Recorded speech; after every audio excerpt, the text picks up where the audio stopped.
I'm Pastor Horace Douty in Lexington, Virginia, and each Sunday by YouTube I bring you a Bible meditation.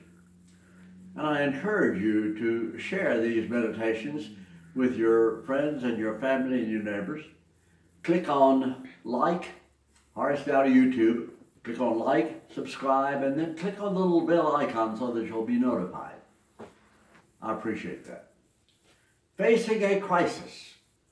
This is the story of Elijah, and the story is found in 1 Kings chapter 17 of the Old Testament. You need to know Elijah. He's the greatest prophet in our Bible. You'll feel kinship with Elijah, not because of his power, but because of his limitations. When we first meet Elijah, his situation is perfect. God had obviously taken the righteous hero under divine protection. Elijah enjoyed a virtual Garden of Eden. Life required no effort on his part. God said to him, "You are to live in the secluded grove of Cherith, drink from the brook. Morning and evening, the ravens will bring you choice food." Elijah followed God's instructions, relishing the sweet vacation. But one day everything changed.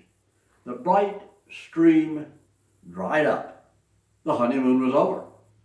Our hero was forced to adapt quickly.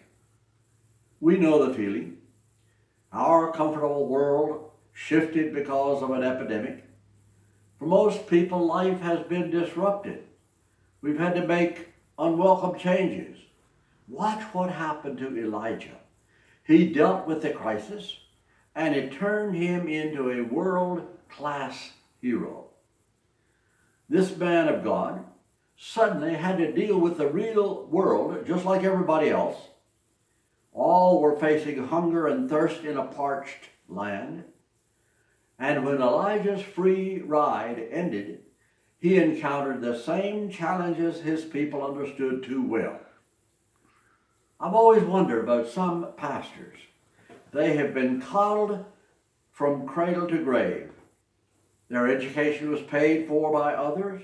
Housing and employment were guaranteed during their professional lives. Such pastors often preach sermons criticizing businessmen and scorning the value of money. They have never faced the responsibilities encountered by their working brothers. Now, when Elijah was forced out of the sheltered vale, only then did he join the brotherhood who were scrambling to survive. And the experience helped him. It broadened his attitude. For the first time in his life, Elijah realized his own racial prejudice was simply wrong. He found shelter with a Gentile widow who took him in and shared her food. But from childhood, Elijah had been taught that this people, his people, the Jews, were the only good human beings on earth. Ethnic bias ran deeper than you and I can imagine. And suddenly, when Elijah's survival was at stake, who stepped forward with mercy and with grace? One of his own? The chosen people of God? No.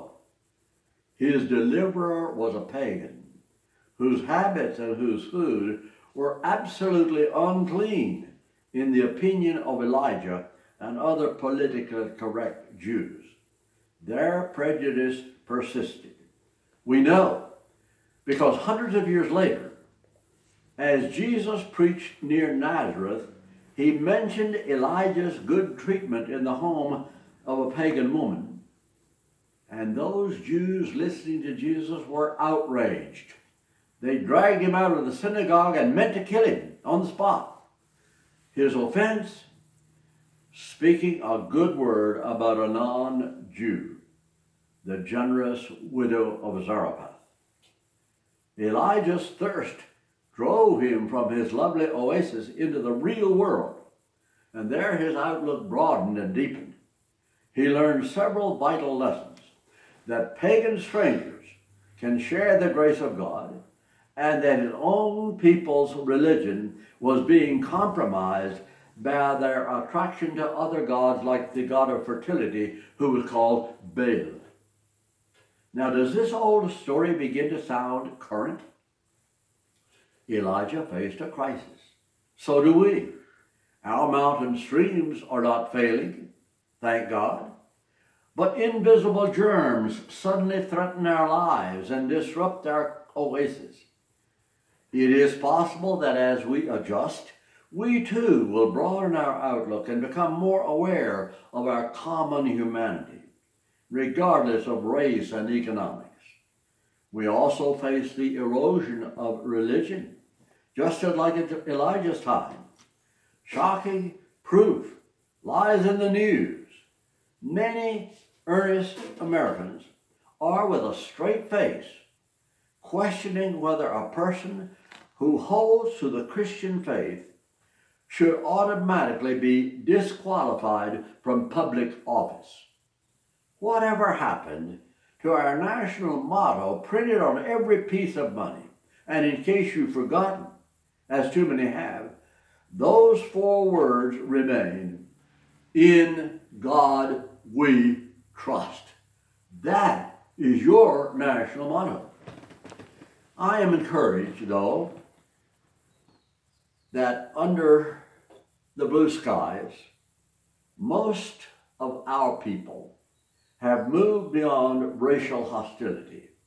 Most people understand how others whose politics and skin color differ does not mean that they cannot be good and generous. Just as important, most of you are preserving the religious faith which has blessed your ancestors for thousands of years. In the midst of crisis, God made Elijah stronger and used him to improve and to impact his world. Now it is your turn.